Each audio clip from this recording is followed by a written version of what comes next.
Kisah kali ini mengangkat cerita tentang seorang ibu yang tengah hamil bernama Siva.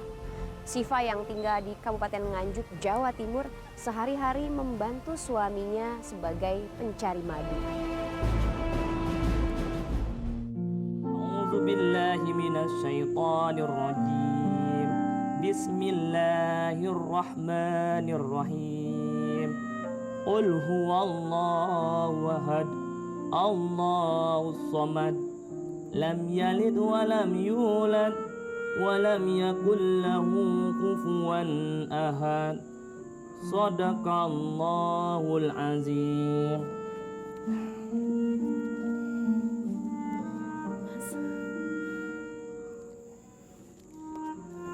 Mas, kita ke hutan yuk mas, buat nyari madu. Kan lumayan mas, duitnya bisa buat tabungan anak kita lahiran nanti. Ya sudah, Mas yang ke hutan ya. Tapi kamu di rumah saja. Masalahnya, Mas khawatir. Takutnya kenapa-kenapa sama bayi kita ini. Ya? Enggak mas, aku harus ikut. Tapi ingat ya, hati-hati jalannya ya. Ya sudah, kamu siap-siap.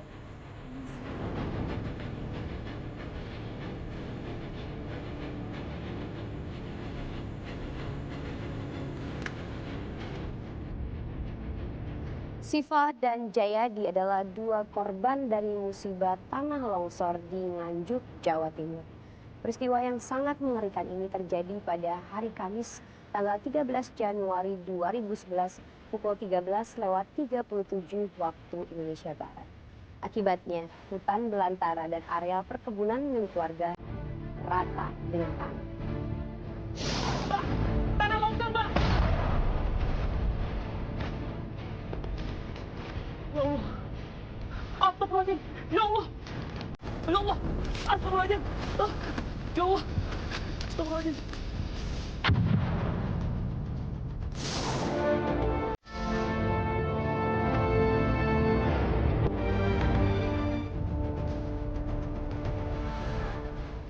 Ternyata di balik peristiwa mengerikan yang menimpa Jayadi, ada satu keajaiban yang mampu menyelamatkan. Keajaiban apakah itu? Mau tahu kisah lanjutannya? Ini dia, kisah.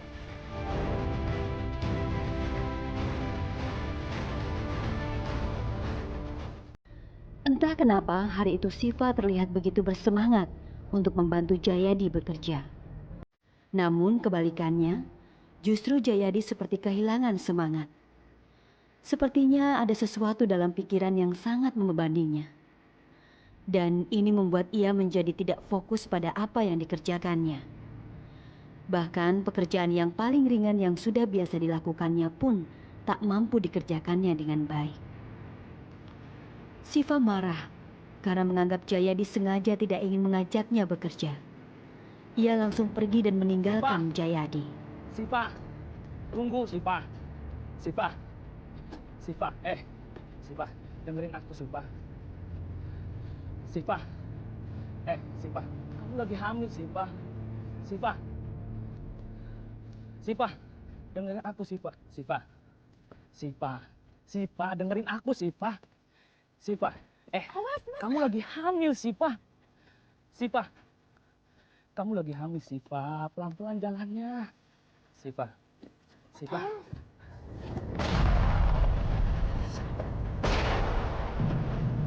Mas, astagfirullahaladzim. Mas yang kenapa-napa mas? Maafin Siva ya mas.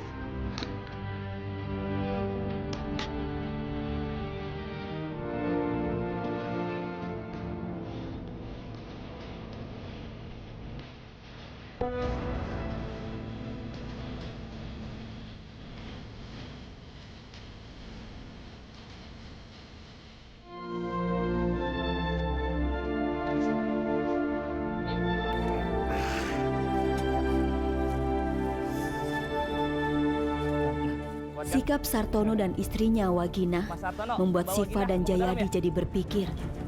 Ditambah lagi dengan semua kejadian yang mereka alami sejak dari rumah tadi. Apakah ini sebuah pertanda bahwa akan terjadi sesuatu yang buruk pada mereka, tetaplah di Miracle. Tinggal di tempat ini, Mbak. Tanah longsor, Mbak.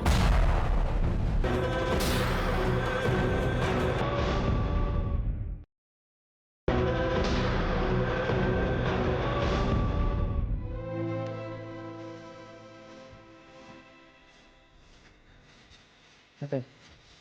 Nggak apa-apa. Mari kita istirahat di depan ya. Ya. Apa? Ya. Mas.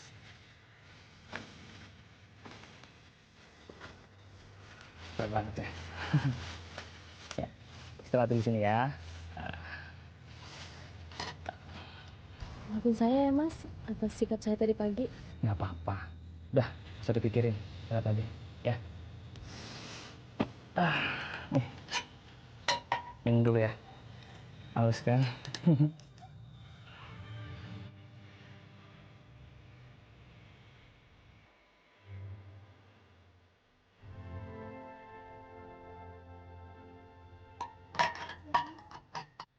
Pak, saya lapar, Pak. Saya belum makan, Pak. Gede. Bentar ya. Terima kasih ya, Pak. Hati ya.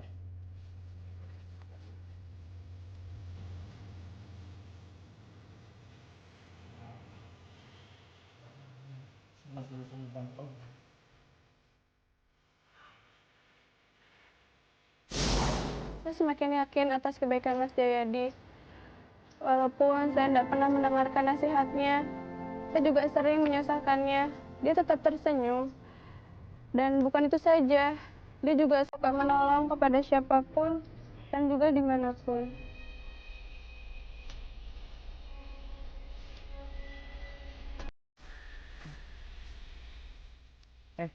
Mas Sartono, udah dapat mas madunya? Jayadi, ini sudah menjadi area saya. Kamu cari tempat yang lain aja. Tapi mas, saya juga kan. Sudah salah cari tempat yang lain. Sini, kita cari tempat lain. Mari mas. Ganggu aja.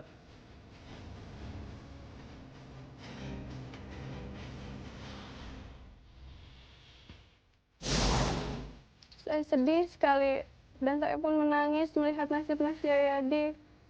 Sudah kehilangan lahan kerja, terus dia pun diperlakukan tidak mengenakan oleh Mas Sartono dan Mbak Wagina.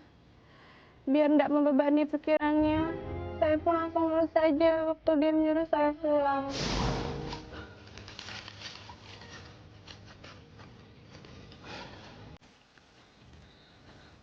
Kenapa ya mas? Mas Sartono sama Mbak Wagina kayak gini sama kita. Ya sudah, kita sabar aja ya. Rezeki kan sudah Allah yang ngatur. Ya. Gimana? Kamu mau terus ikut mas? Atau pulang aja?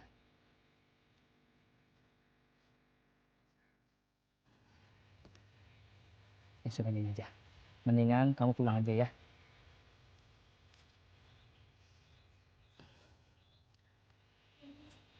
Ya, Mas antar ya sampai ujung hutan ya. Ayo.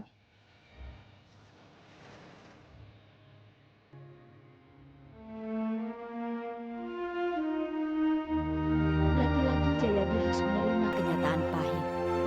Dia dilarang mencari madu di lokasi itu karena Sartono mengklaim sebagai wilayahnya. Dengar lagi ya. Saya sudah bilang. Dengan kata-kata yang kurang enak didengar, Sartono menyuruh Jayadi untuk mencari di tempat lain saja. Cepat dia dapat. Tapi sebelum melangkah jauh, Jayadi mendengar suara gemuruh di kejauhan. Ia makin curiga akan terjadi sesuatu. Karena gemuruh itu dibarengi tanah yang bergetar, meski tidak terlalu keras. Jayadi mengajak Sartono dan lainnya untuk segera meninggalkan lokasi. Tapi bukannya menurut ajakannya, Sartono malah meledeknya dengan kata-kata yang menyakitkan. Jayadi tidak peduli dengan itu semua. Saat itu juga ia bergegas meninggalkan lokasi. Tanah yang longsor itu tak ampun lagi menggerus semua yang ada di hadapannya. Terus meluncur semakin cepat. Sementara Jayadi yang merasa dibayang-bayangi longsoran tanah di belakangnya makin mempercepat larinya. Namun sayang, semakin jauh ia berlari, semakin habis pula tenaganya. Ia pun kelelahan dan akhirnya pasrah.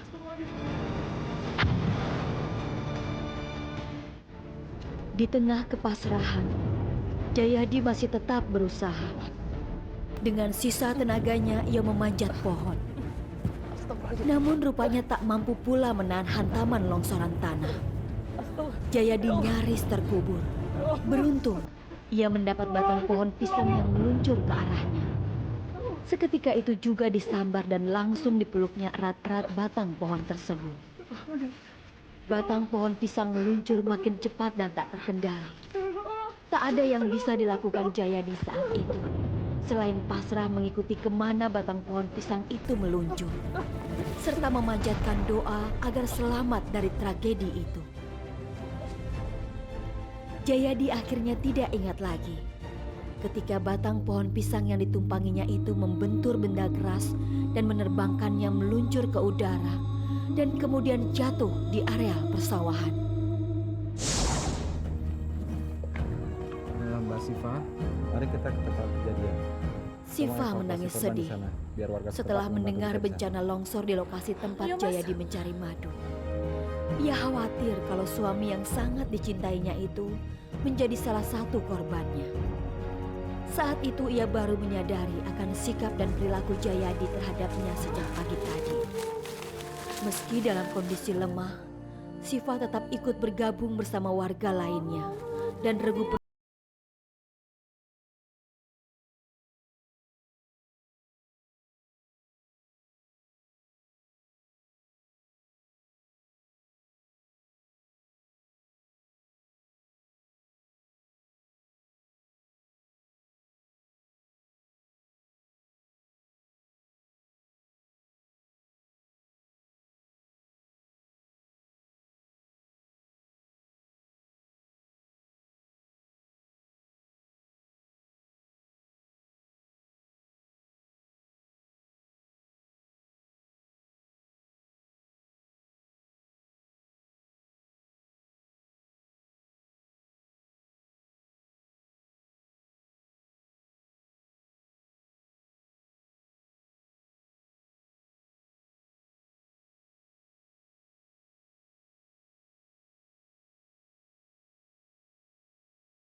Gagal panen mungkin menjadi idiom yang paling ditakuti oleh para petani. Karenanya untuk panen yang besar mereka rela melakukan yang terbaik. Dari perawatan rutin sampai dengan pupuk yang terbaik. Namun ada satu yang menjadi momok yang membuat mereka tak bisa berkutik lagi. Angin puting beliung.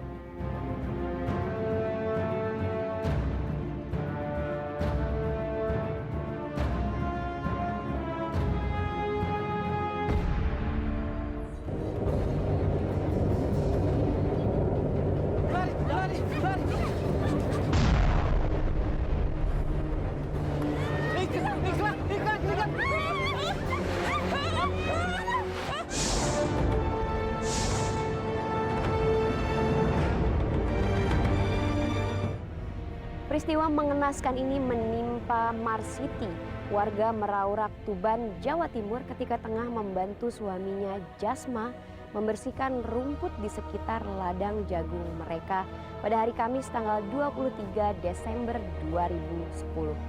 Ajaibnya, Marsiti lolos dari maut.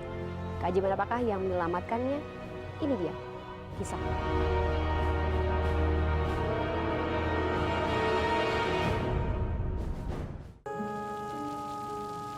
Di tengah malam buta yang cukup dingin itu, tiba-tiba Jasma terbangun dari tidurnya.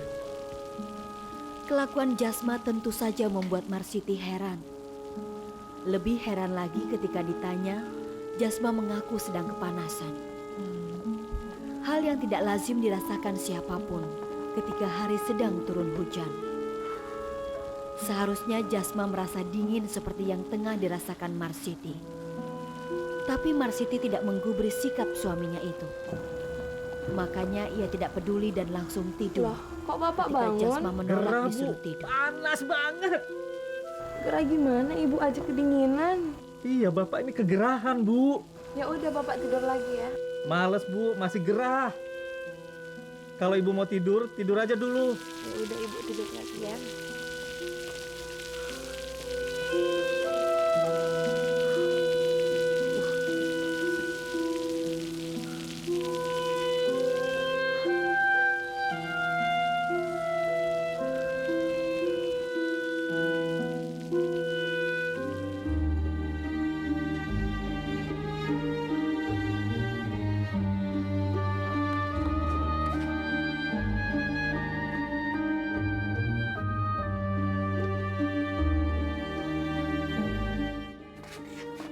Loh, Pak, bukannya ke ladang kok malah lihat foto sih? Sebentar, Bu. Semalam Bapak mimpi ketemu orang tua Bapak dan mereka mengajak Bapak pergi.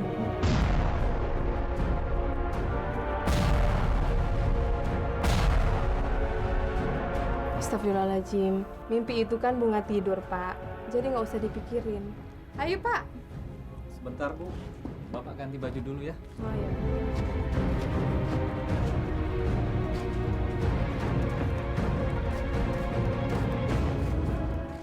Marsiti kesal karena sudah lama menunggu. Jasma belum juga muncul. Tapi kemudian ia justru dibuat tercengang oleh pemunculan Jasma. Pak. Jasma tampil dengan pakaian terbaik seperti layaknya orang yang akan menghadiri pesta. Bukan untuk bekerja di ladang. Semua keanehan yang dirasakan Marsiti atas perilaku Jasma hanya ditelannya bulat-bulat. Saya berpakaian seperti ini. Tak ada keinginan untuk bertanya, Aneh aja. apalagi protes. Bapak kan biasanya pakai baju yang Namun buat kelas. ada satu lagi yang membuatnya tak habis pikir. Tapi boleh kan sekali-sekali Ketika saya itu berpakaian Jasma seperti ini? menanyakan Ya aneh kemana aja, Yanto, Pak. adik Marsiti. Tok, Yanto. Padahal kan dia tahu Yanto selama mana, Bu? ini Yanto tidak pernah tinggal bersama mereka. Yanto kan tinggal di rumah ibu, Pak. Nggak tinggal sama kita. Yuk, Nak, kita berangkat yuk.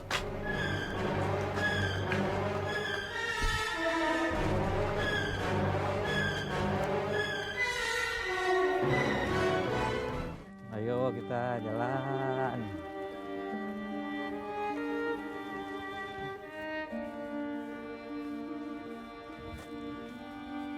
Hujan ya? Yuk kita lari ke saung itu yuk. Yuk, Bran.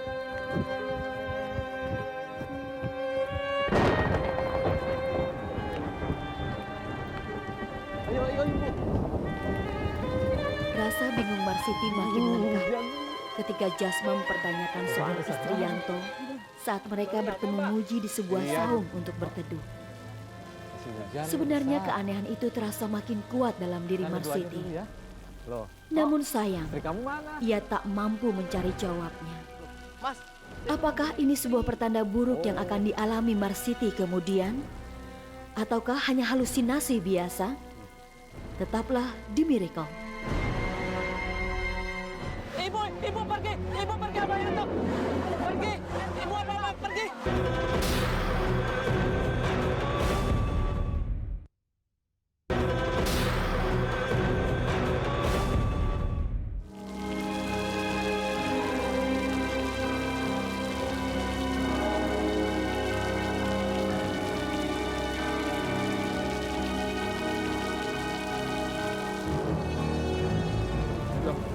Kenapa Mas kok dibuka? Panas. Panas. Iya. Bukannya dingin. Tok, nih. Bajunya buat kamu. Buat saya. Iya. Makasih ya, Mas. Bagus bajunya. Iya.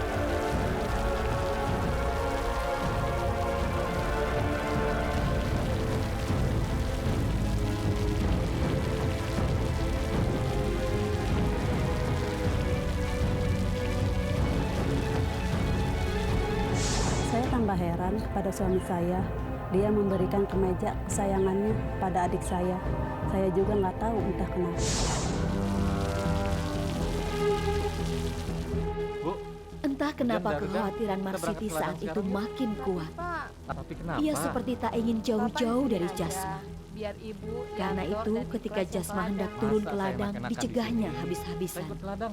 Perasaan ibu nggak enak. Sayangnya itu Marsiti kan tidak perasaan mampu kamu. memberi satu alasan Udah, yuk, kuat kita berangkat sekarang yang yuk. bisa mengubah keputusan Jasma. Akhirnya ia pun harus rela Jasma turun ke ladang tanpa berbuat apa-apa.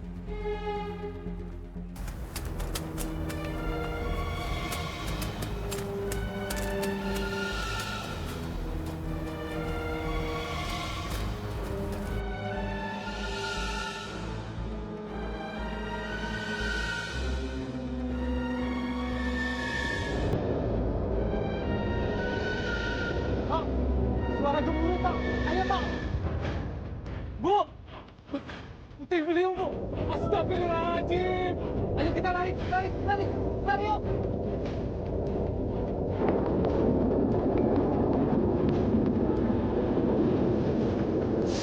Saya takut sekali ketika puting beliung itu datang.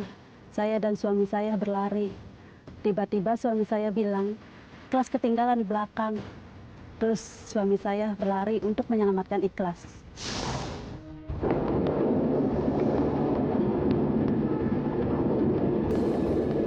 Lari. Ikhlas.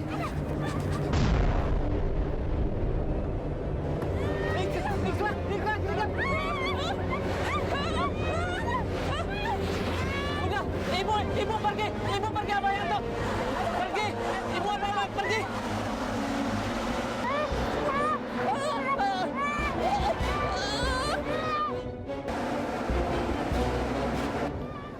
Jasma berjuang sekuat tenaga untuk menghindari angin puting beliung yang terus menerpanya dan mengeluarkan suara yang keras.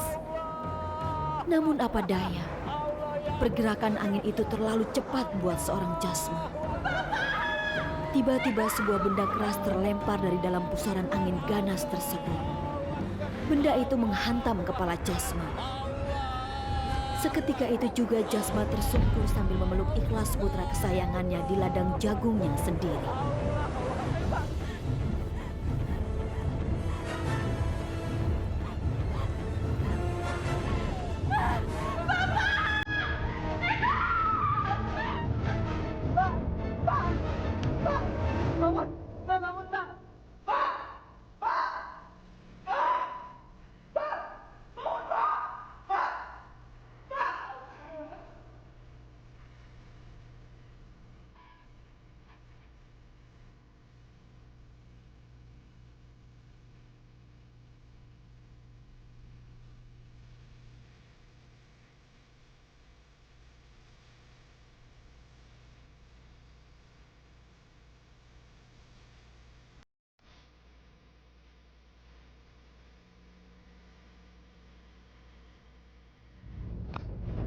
Marsiti merasa sedikit lega ketika puting beliung bergerak menjauhi mereka.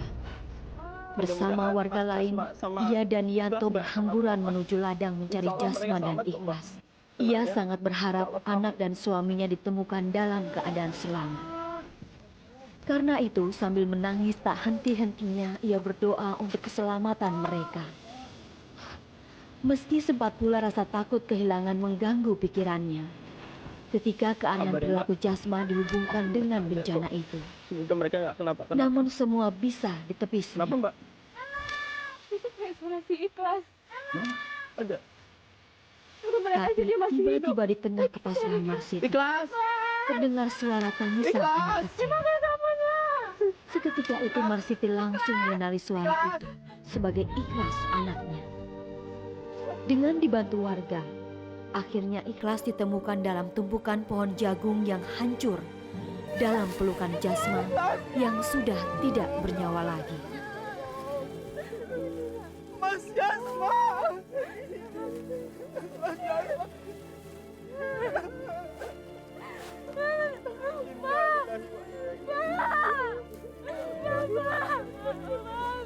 Innalillahi wa inna ilaihi raji'un.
Jembatan gantung memiliki komponen vital yang bisa jadi sangat berbahaya.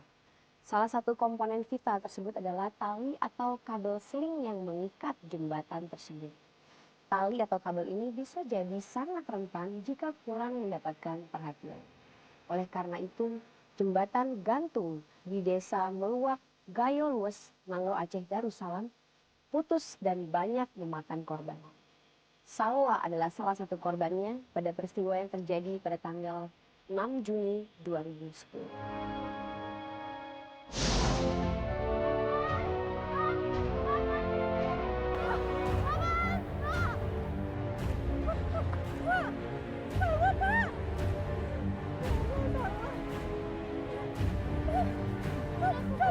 Aduh, Bu, balik, Bu, balik. Balik, Bu, balik. Balik, Bu, balik.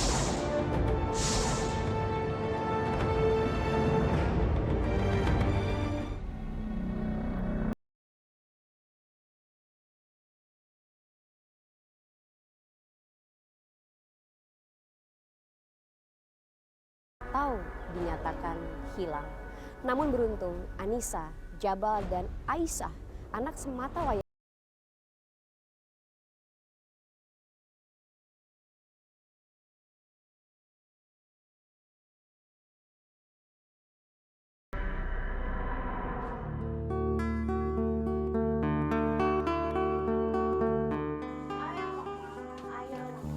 Asik kamu, hah? Aku kan pengen makan, Paman. Ayo, ih. Mau disuapin? Iya. Ya Allah, kamu tuh udah gede sawah, masa makan disuapin sih? Gak apa-apa, aku kan lapar. Ayo, Paman. Ih. Ya udah. Salwa. Nanti kalau kamu disuapin sama paman ini ketahuan sama teman kamu kan gimana? Biarin aja. Loh, Neng, udah gede masih makan masih disuapin. Bismillah dulu. Bismillahirrahmanirrahim. Kamu tuh udah gede masih disuapin aja.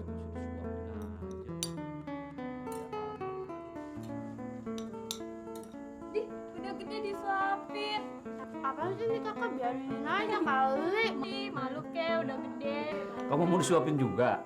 Enggak, ih manja aja Salwa. Ya biarin, sirik nih, sirik. Ih, malu, ih. Ih, apaan sih? Udah. Aisyah terus meledek Salwa. Ledekan itu tentu saja membuat Salwa semakin marah. Pertengkaran pun berlanjut. Situasi ini cukup membuat Dea repot dan tak sanggup melerai mereka. Mereka baru mau berhenti bertengkar setelah Jabal dan Anissa menjanjikan akan mengajak mereka berkunjung ke rumah salah seorang kerabat mereka. Kenapa sih kok kalian berantem? Nih Kak Aisyah nih, sirik nih. Lagian Salwa manja. Sirik. Udah. Kalau kalian masih berantem juga, paman nggak ajak kalian di jalan-jalan. Ya. Makanya kalian kan masih saudara. Gak baik dong berantem terus. Udah gede kan? Baikan dulu. Gitu dong. Kabur kan? Karena kalian sudah bermaafan, kalian ganti baju biar kita bisa berangkat. Oke? Ya gitu dong, senyum. Oke yuk ganti baju ya. Temanin dia ya. Iya. Yuk.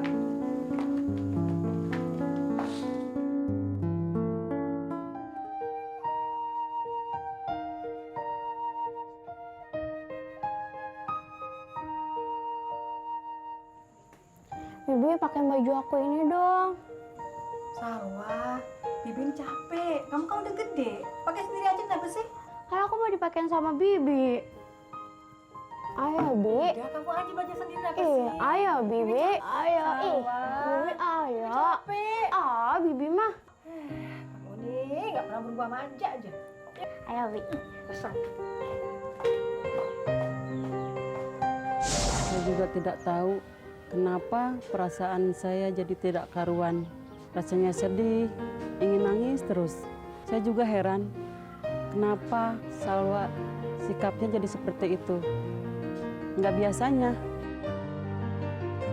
Kelakuan Salwa ketika hendak pergi makin memperlihatkan kemanjaannya. Sikap yang tidak pernah diperlihatkannya selama ini. Tentu saja ini membuat Anissa dan Jabal tambah heran. Lebih heran lagi ketika Salwa mengatakan kepergiannya itu untuk menyusul kedua orang tua kandungnya yang sudah lama meninggal. Salwa, kamu nggak boleh ngomong kayak begitu ya nak ya. Harusnya kamu doakan mama papa kamu di sana biar senang ya. Ayo, Paman, cepat. Kita jalan. ya. Apakah ini sebuah isyarat bahwa Salwa akan mengalami kejadian buruk? Ataukah ini sekedar canda tanpa makna? Tetaplah di Miracle.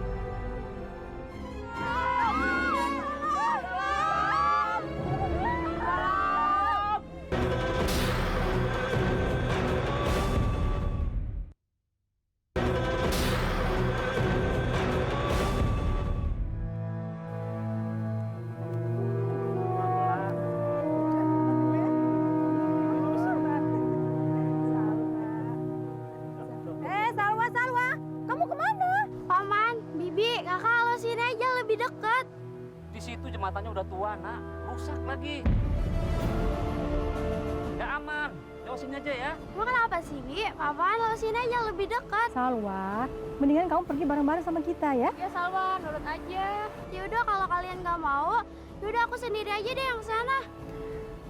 Salwa. Ya udah deh. Hati-hati ya. Hati-hati ya, Nak ya. Ya. Salam. Lagi-lagi saya dan suami saya heran melihat perubahan sikap Salwa. Tiba-tiba dia menciumi tangan saya dan suami saya dan bilang dia mau pergi jauh. Bibi, ayo tuh.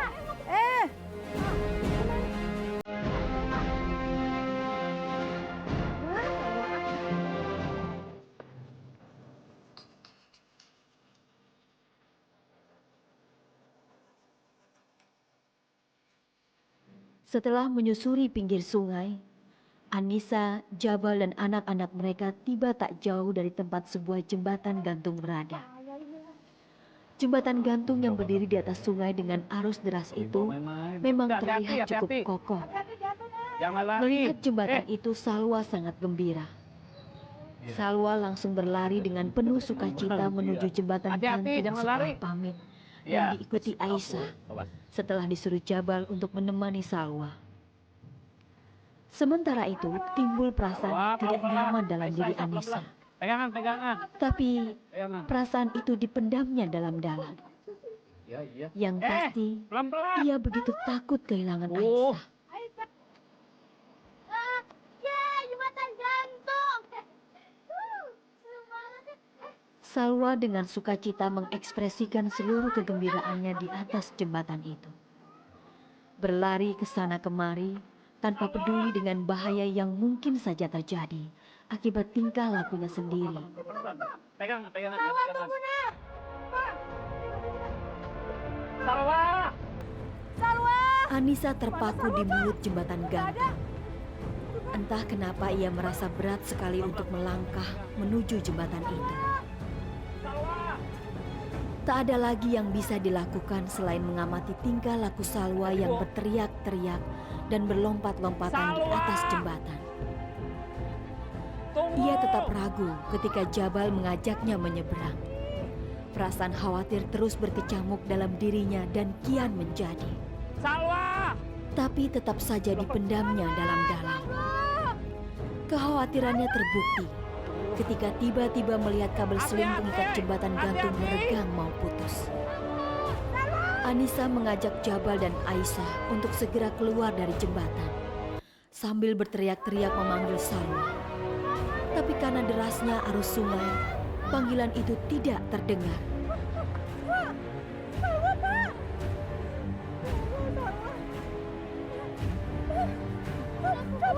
Aduh. Wow. Balik.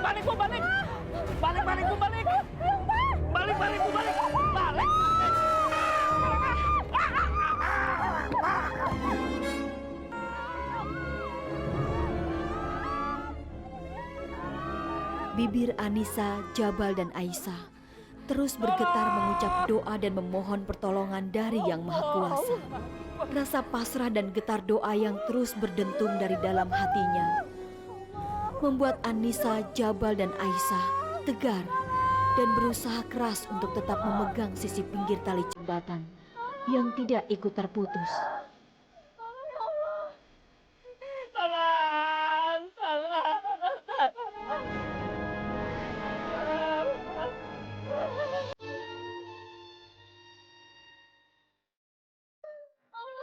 Yang Maha Kuasa mendengar doa dan permohonan Anissa dan Jabal. Beberapa saat, regu penolong yang dibantu warga berdatangan dan berjuang keras memberikan pertolongan pada para korban. Anissa dan Jabal berhasil dievakuasi oleh mereka.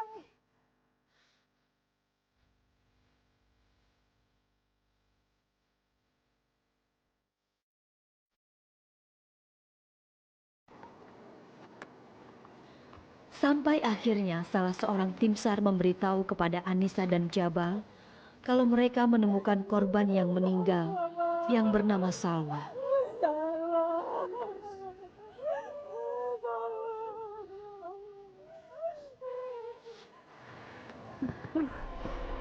Bapak, saya menemukan korban yang bernama Salwa.